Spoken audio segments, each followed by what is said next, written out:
আমি এসেছি শুধু আমাদের সনাতন ধর্মের ভাইদের একটু খোঁজ খবর নেওয়ার জন্য। ওনাদের আনন্দ উৎসব কেমন হচ্ছে, কোন সমস্যায় আছেন কিনা, এই খবরটুকু নেওয়ার জন্য এসেছি। আপনাদের থেকে আশীর্বাদ নেওয়ার জন্য এসেছি, আর একটি শুভেচ্ছা বার্তা আপনাদেরকে দেওয়ার জন্য এসেছি। আমাদের দেশ নায়ক বাংলাদেশ জাতীয়তাবাদী দলের ভারপ্রাপ্ত চেয়ারম্যান জনাব তারেক রহমান আপনাদেরকে শুভেচ্ছা জানানোর জন্য বলেছেন। আমি আপনাদেরকে শুভেচ্ছা জানাচ্ছি জনাব তারেক রহমানের পক্ষ থেকে। আর একটি বার্তা দিতে এসেছি আমাদের বিএনপির নেতাকর্মীদের উদ্দেশ্যে। আমাদের এই সনাতন ধর্মের ভাইদের উৎসব যতদিন চলবে ততদিন পর্যন্ত ওনাদেরকে তোমরা পাশে থেকে সর্বোচ্চ সহযোগিতা করবে।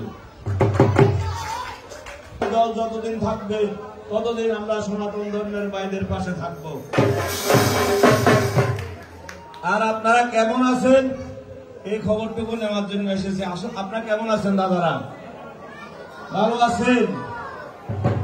আমি খুশি হলাম, এই জন্য আপনাদের এই খবরটা নিতে এসে। আমরা না থাকলে সনাতন ধর্মের বাইরে বাংলাদেশে থাকতে পারবে না। তারা বলেছে আমরা যদি সরকারে না থাকি তোমরা ধর্মীয় উৎসব পূজা পার্বণ করতে পারবে না। আসলে এটা কি সত্য? আপনারা কি পূজা পার্বণ করতে পারতেছেন না? পারতেছেন। আপনারা কি বাংলাদেশ ছেড়ে চলে গিয়েছেন? যাওয়ার মতন পরিবেশ হয়েছে? এই খবরটুকু নিতে